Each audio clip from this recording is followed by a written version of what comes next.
নমস্কার। আজকে ভাদ্র মাসের সংক্রান্তির আগের দিন। আমরা পশ্চিমবঙ্গের যারা ঘটি তাদের বাড়িতে এই দিন মা মনসার অরন্ধন উৎসব পালিত হয়। আজকে রাত্রে রান্না করে রাখতে হয় এবং কালকে সংক্রান্তির দিন সেই খাবার বাসি হিসেবে ঠাকুরের প্রসাদ হিসেবে খেতে হয়। আমিও আজকে আমার বাড়িতে রান্না পুজোর ছোটো করে আয়োজন করেছি, আপনাদের সাথে শেয়ার করে নিচ্ছি। এই রান্না পুজো বা অরন্ধন অনুষ্ঠানটি মূলত ঠাকুরকে নিবেদন করেই অনুষ্ঠিত হয়। তাই ঠাকুরের প্রথমেই ধূপ দ্বীপ জ্বালিয়ে আমি রান্না শুরু করব। এক এক পরিবারে এক এক রকমের নিয়ম থাকে। আমাদের পরিবারে নারকেল দিয়ে খেসারির ডাল, নারকেল দিয়ে কচু শাক, বিভিন্ন সবজির ভাজা, মাছ ভাজা, যে যেরকমভাবে পারে এইভাবেই এটা অনুষ্ঠিত করা হয়।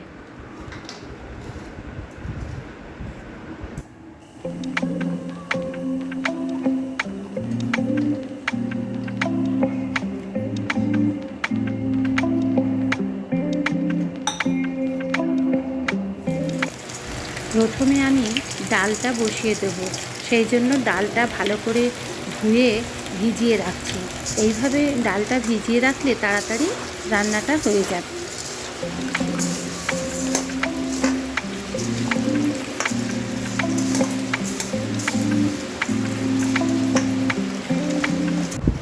ডালটা ভিজিয়ে রেখে আমি চালতাটা কেটে নিচ্ছি। চালতাটা খুব ঢ্যাঁড়সের মতো হড়হড় করে সাবধানে কাটতে হয়, একটু এদিক ওদিক হলেই হাত কেটে যেতে পারে।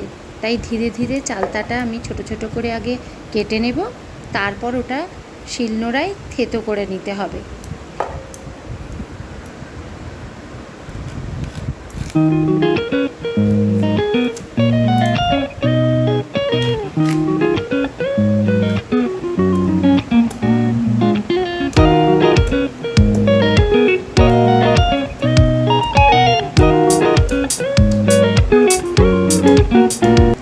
আমাদের বাড়িতে চালতার চাটনি করার নিয়ম আছে, আর তাই চালতাটা আমি ধীরে ধীরে কেটে নিয়ে শিলনোড়ায় থেতো করে নিলাম।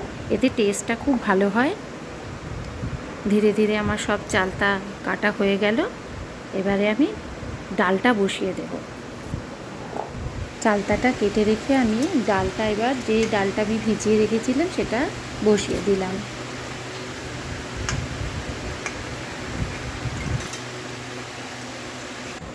চালতাগুলো থেতো করার পরে ভাবলাম সব হয়ে গেছে, তারপর দেখলাম বাটিতে কয়েকটা থেকে গেছে।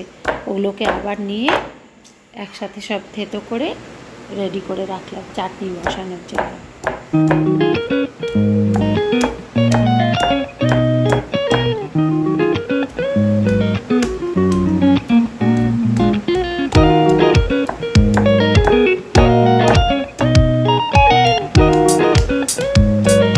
এবার আমি কড়াইতে কিছুটা তেল দিয়ে 5 ফোড়ন আর শুকনো লঙ্কা দিয়ে চালতাটা দিয়ে নেড়ে নিলাম। তারপর পরিমাণ মতো হলুদ আর নুন দিয়ে ভালো করে নাড়াচাড়া করে চালতাটায় জল দিয়ে দিলাম। চালতাটা সেদ্ধ হয়ে গেলে তাতে আমি আখের গুড় দিয়ে চালতার চাটনিটা করে ফেলব।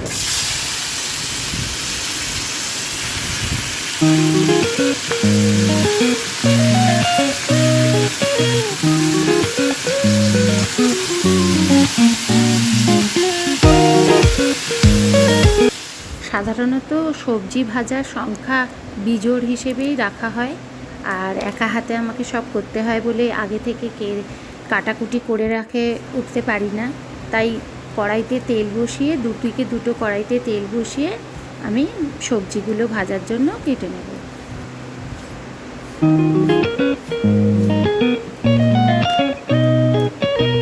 ওদিকে দুটো কড়াইতে ভাজার জন্য তেল চাপিয়ে দিয়ে আগে থেকে ভিজিয়ে রাখা চালটা আমি ভাতের জন্য অন্য একটা ছোট গ্যাসে বসিয়ে দিলাম।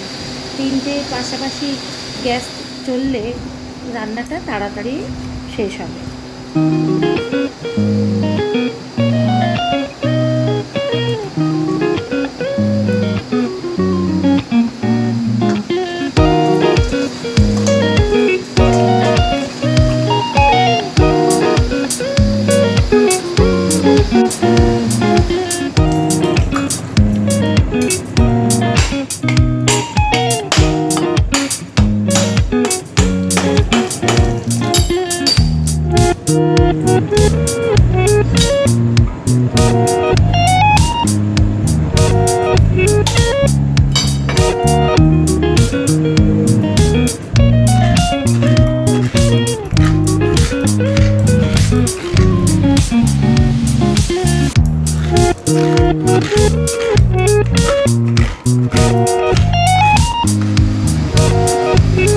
এখন 7:25 বাজে।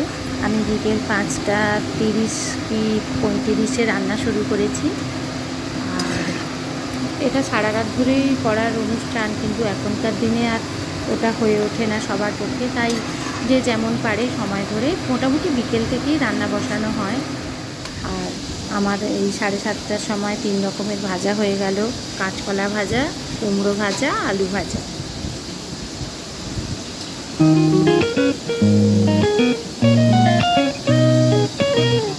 এবারে প্রধান কাজ হচ্ছে কচু শাক কেটে নেওয়া। কচু শাক কাটতে গেলে আপনারা সবাই জানেন যে হাত খুব চুলকায়।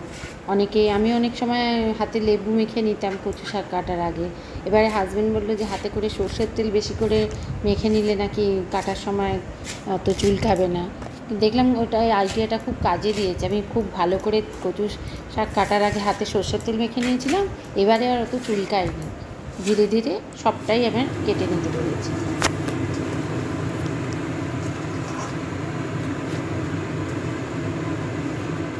সব কিছু কাটাকাটি তো হয়ে গেল, কিন্তু এই নারকেলটা এইভাবে কেটে কাটারি দিয়ে বের করতেই আমার খুব অসুবিধে হয়। যা হোক, কোনো রকমে আমি আস্তে আস্তে বসে বসে ওগুলোকে ছোটো ছোটো করে মালা থেকে নারকেলের কেটে রাখলাম। এবার ওটাকে ছোটো ছোটো করে কেটে নেব ভাজার জন্য। ওরকম ছোটো ছোটো পাতলা করে কাটলে খুব ভালো লাগে খেতে।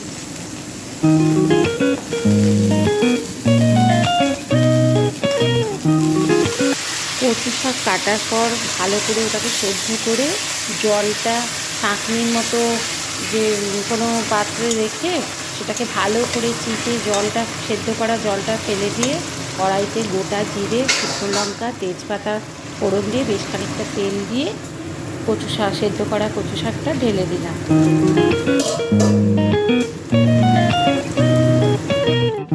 নারকেলে হলুদ নুন মাখিয়ে গরম তেলে ওটা ছেড়ে দিলাম। ভাতটা তো আগেই হয়ে গেছে, তাই এদিকের গ্যাসটাও ফাঁকা হয়ে গেল। 3টে গ্যাস সমানভাবে একসাথে চালিয়েছি, তাই আমার রান্নাও খুব তাড়াতাড়ি মিটে গেল।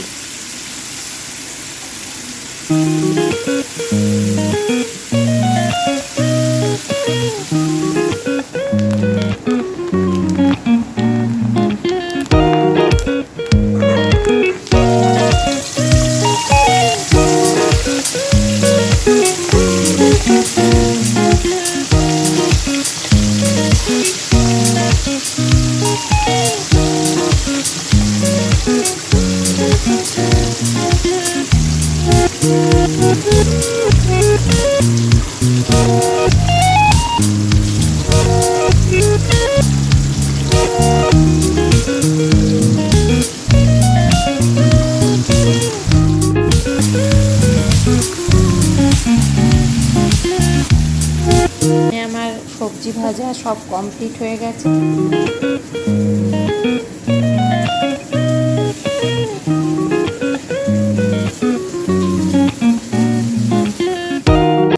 এখানে আমার রান্না পুজোর সমস্ত রান্না একসাথে রেডি করে রাখলাম। তা থেকে ঠাকুরের প্রসাদের জন্য আমি সব কিছু তুলে তুলে আলাদা করে রেখে দেব।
এই ছিল আজকে আমার সংক্ষিপ্ত রান্না পুজোর আয়োজন।